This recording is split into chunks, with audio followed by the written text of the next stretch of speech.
বাংলাদেশ চলচ্চিত্র শিল্পী সমিতির নির্বাচন অনুষ্ঠিত হয়েছে প্রায় ১.৫ মাস অতিবাহিত হয়ে যায়। তো এরই মধ্যে ভিউয়ার্স আপনারা দেখতে পেয়েছেন যে বাংলা চলচ্চিত্রের এই শিল্পী সমিতির যারা নেতৃবৃন্দ রয়েছে তারা কিন্তু বিভিন্ন সময় বিভিন্ন কর্মকাণ্ডের সঙ্গে যুক্ত হয়েছে। তো এই মুহূর্তে দেখতে পাচ্ছেন চিত্রনায়িকা রত্না ম্যাডামকে দেখতে পাচ্ছেন, জনপ্রিয় খল অভিনেতা এবং শিল্পী সমিতির সাধারণ সম্পাদক মনোহর হোসেন দীপজল সাহেবকে দেখতে পাচ্ছেন, চিত্রনায়িকা মুক্তিকে দেখতে পাচ্ছেন ভিউয়ার্স।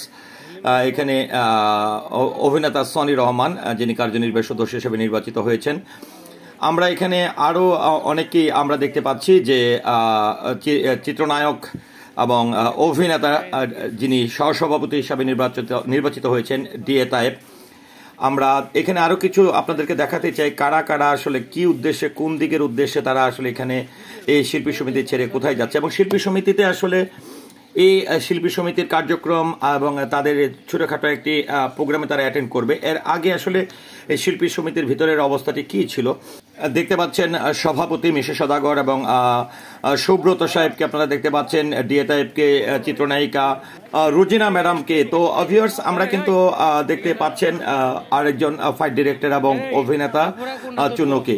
তো ভিউয়ার্স আমরা আপনাদেরকে আসলে এই বাইরের কার্যক্রমটি দেখানোর পাশাপাশি পরবর্তীতে একটু নিয়ে যেতে চাই শিল্পী সমিতির ভিতরের অবস্থাটি দেখাতে, কারণ আমরা জানি যে শিল্পী সমিতির এই নির্বাচন ২০২৪-২৬-এর এই নির্বাচনের পরে কিন্তু চিত্রনায়িকা নিপুণ আক্তার প্রায় ১.৫ মাস পরে এসে সাধারণ সম্পাদকের পদটি নিয়ে তিনি আদালতে রিট করেছিল এবং তার পরিপ্রেক্ষিতে পরবর্তীতে কিন্তু আদালত থেকে সে রিটের আবেদন কিন্তু স্থগিত করা হয়েছে এবং বহাল রেখেছে সাধারণ সম্পাদক হিসেবে মনোহর হোসেন দীপজল সাহেবকে। ভিউয়ার্স আপনারা দেখতে পেলেন জয় চৌধুরী, দেখতে পাচ্ছেন ডিএ তায়েব যিনি সহসভাপতি হিসাবে, সিনিয়র সহসভাপতি হিসাবে নির্বাচিত হয়েছেন।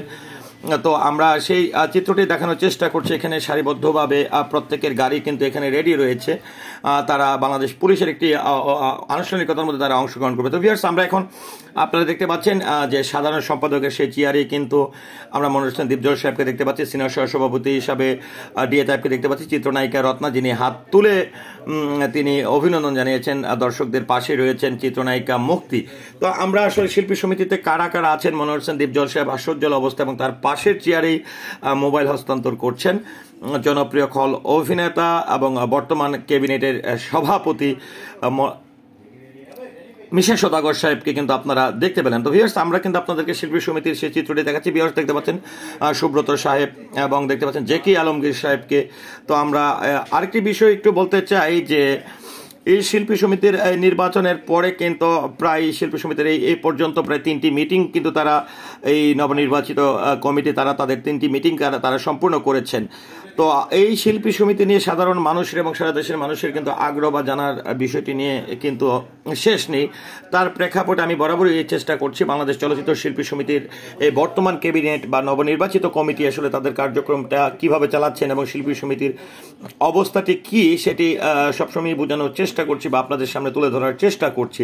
আবারও আপনারা দেখতে পাচ্ছেন একই দুই পাশে এখানে মিশু সদাগর সাহেব যিনি কথা বলছেন, সভাপতি এবং তার সঙ্গে মনোহর হোসেন দীপজল সাহেব। তবে এই ভিডিওটি কিন্তু আপনার যেটি নিপুণ আক্তার রিট করেছিলেন আদালতে এবং রিটের পরে রিটের আবেদনটি 4 সপ্তাহের জন্য কিন্তু স্থগিত করে মনোহর হোসেন দীপজল সাহেবকে কিন্তু মহামান্য আদালত কিন্তু বহাল রেখেছে।